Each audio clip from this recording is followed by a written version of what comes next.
warahmatullahi wabarakatuh. Bapak, Ibu, dan saudara-saudara sebangsa dan setanah air, alhamdulillah Indonesia termasuk negara yang berhasil mengendalikan pandemi COVID-19 dengan baik dan sekaligus bisa menjaga stabilitas ekonominya. Kebijakan gas dan rem yang menyeimbangkan penanganan kesehatan dan perekonomian menjadi kunci keberhasilan kita.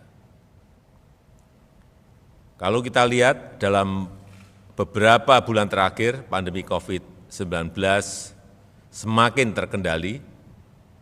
Per 27 Desember 2022, kasus harian 1,7 kasus per 1 juta penduduk, positivity rate mingguan itu 3,35%, tingkat perawatan rumah sakit atau BOR berada di angka 4,79%, dan angka kematian di angka 2,39%. Ini semuanya berada di bawah standar dari WHO. Dan seluruh kabupaten kota di Indonesia saat ini berstatus PPKM level 1, di mana pembatasan kerumunan dan pergerakan orang di tingkat rendah. Setelah mengkaji dan mempertimbangkan perkembangan tersebut, kita ini mengkaji sudah lebih dari 10 bulan, dan lewat pertimbangan-pertimbangan yang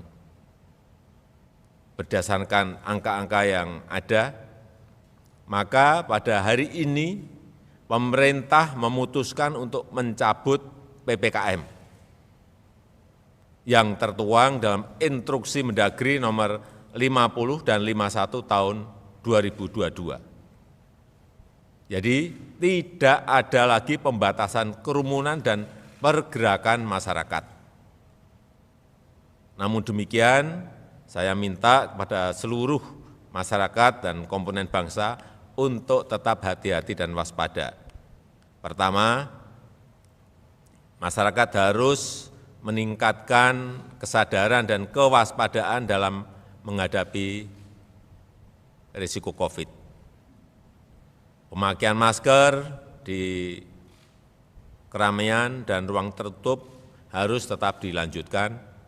Kesadaran vaksinasi harus terus digalakkan karena ini akan membantu meningkatkan imunitas. Dan masyarakat harus semakin mandiri dalam mencegah penularan, mendeteksi gejala, dan mencari pengobatan. Kedua, aparat dan lembaga pemerintah tetap harus siaga. Fasilitas kesehatan di semua wilayah harus siap siaga dengan fasilitas dan tenaga kesehatan. Pastikan mekanisme vaksinasi di lapangan tetap berjalan, utamanya vaksinasi booster. Dan dalam masa transisi ini, Satgas COVID-19 pusat dan daerah tetap dipertahankan untuk merespon penyebaran yang cepat. Jadi Satgas daerah tetap ada selama masa transisi.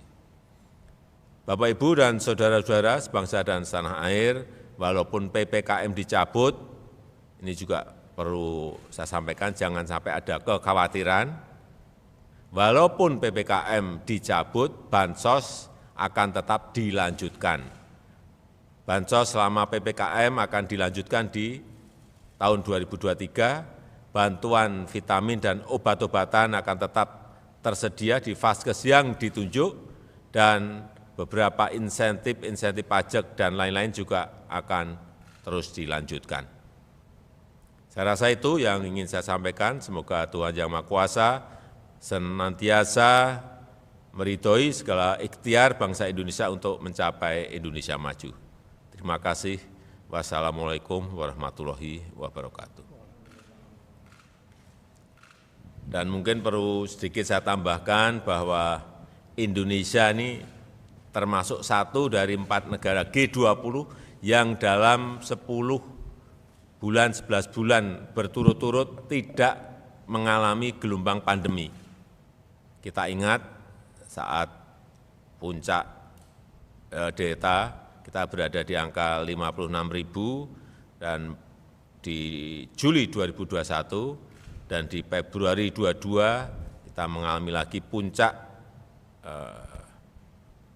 tren karena Omikron berada di angka 64.000 kasus harian.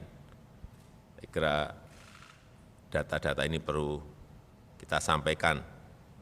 Kemudian kondisi pandemi juga semakin terkendali.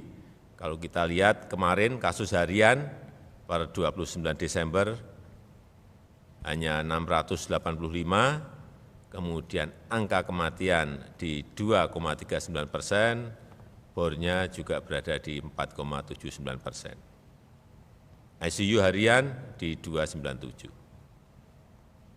Kemudian ini yang juga penting, pencabutan PPKM ini juga dilandasi oleh tingginya cakupan imunitas penduduk.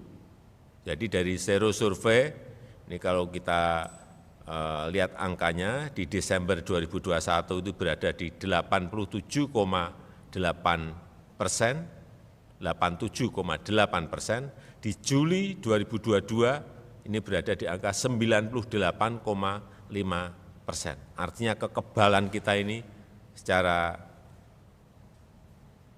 komunitas berada di angka yang sangat tinggi.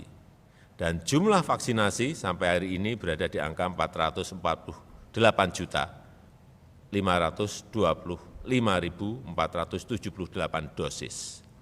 Ini juga sebuah angka yang tidak sedikit. Saya rasa itu tambahan.